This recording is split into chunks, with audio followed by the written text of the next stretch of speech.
বাবার বাড়ি কাছে হওয়াতে একটা সুবিধা আছে, যখন ইচ্ছা তখন বাবার বাড়ি যাওয়া যায়, আবার বাবার বাড়ি থেকে শ্বশুর বাড়িও যাওয়া যায়। এই যেমন কালকে শ্বশুর বাড়িতে আসছি আর রাতে গিয়ে আমার মা আর আমার বোন আমাকে নিয়ে আসছে। অবশ্য এখন আবার চলে যাব, আবার দুপুর বেলায় আসবো, কারণ আজকে মা বলছে যাতে তাদের এখানে দুপুরে খাওয়া দাওয়া করি। আর এখন গিয়ে আর কি বাড়িতে থাকবো, বাড়িতে একটু কাজ আছে যার কারণে। আর এই তো সকালবেলা মা খিচুড়ি রান্না করছিল, আর কালকে মুরগির গোশ রান্না করছিল, তার আলু আর ঝোল ছিল। তো এটা দিয়ে এখন আর কি সকালে খেয়ে নিচ্ছি। আর আমি আমার হাজবেন্ডকে কল করছি যাতে সে আমাদেরকে নিয়ে যায়। তো সে আস্তে আস্তে মা বলতেছিল যে কয়টা শাক তুলে দে, আজকে দুপুরে ভাজি করব।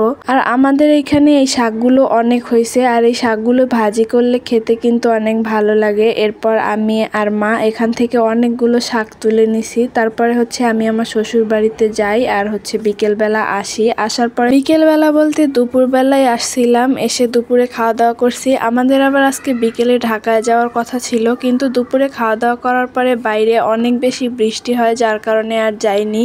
ভাবছি কালকে সকালবেলা যাব। তো আমরা যাইনি দেখে আমার বোন আবার চাল ভিজিয়ে দিছে, পিঠা বানাবে। এই জন্য এখানে আমরা দুজন মিলে চালগুলোকে বেটে নিছি। এরপর এই যে ডিম ভেঙে নিছে অনেকগুলো। আমার বোন পাটিসাপটা পিঠা বানাবে, যার কারণে এখানে চালের গুঁড়োগুলো করে নিছে।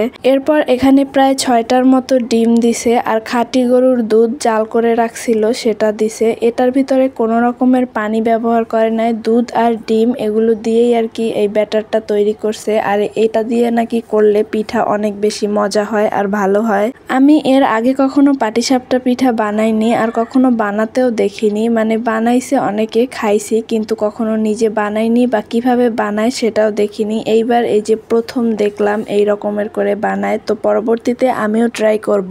আর আমি নিজে হাতে বানালে সেটা তো আপনাদের কাছে অবশ্যই শেয়ার করব। তো এখানে আমার মেয়ে বসে বসে দেখতেছিল যে কি করে। আর রাতে যেহেতু আমরা ছিলাম আর আমার শাশুড়িও আসছিল রাতে, তো এই যে এখানে আর কি মুরগি আনছে। তারপর আমি এখানে এই যে মুরগির গোশটা রান্না করতেছিলাম। প্রথমে মুরগির গোশটাকে ভেজে তারপরে রান্না করব, আর অন্যদিকে আমার বোন পিঠাগুলোকে ভেজে নিতেছিল। আর দেখেন শহরের মানুষ কতই না তেল ব্রাশ করার জন্য ব্রাশ কিনে তারপরে সেটা দিয়ে ফ্রাই প্যানে তেল ব্রাশ করে। আর এদিকে এই যে কলার ডাট কেটে নিছে সেটা দিয়ে কড়াইয়ের ভিতরে তারপর তেল ব্রাশ করে, আর এর ভিতরেই পিঠার ব্যাটার দিয়ে দিল। এরপর সুন্দর করে পিঠাটাকে চারিদিকে ছড়িয়ে দিয়ে তারপরে হচ্ছে উল্টে নিবে। আর এই পিঠাটা কিন্তু অনেক ভালো হয়েছিল, কোনো রকমের ভাঙে নাই, কিচ্ছু হয় নাই। দেখেন কত সুন্দরভাবে উল্টে যাচ্ছিল, দেখতেই ভালো লাগতেছিল আমার কাছে। আর সত্যি বলতে এই পিঠাটা কিন্তু অনেক মজাও হয়েছিল। আমাদের এই পিঠা বানাতে বানাতে অনেক রাত হয়ে গেছিল, যেহেতু রান্না করছিলাম তারপর পিঠা বানাচ্ছিলাম, তাই আর কি অনেক বেশি দেরি হয়ে গিয়েছিল। আর এই তো সব রান্না বান্না শেষ করে এরপর আমার মা সবাইকে খেতে দিছে। তো যাই হোক, আজকের ভিডিওটা এ পর্যন্তই। কার কাছে কেমন লেগেছে অবশ্যই কমেন্ট করে জানাবেন। দেখা হবে পরবর্তী কোনো ভিডিওতে। ততক্ষণ সবাই ভালো থাকবেন, সুস্থ থাকবেন, আর আমাদের জন্য দোয়া করবেন। আল্লাহ হাফেজ।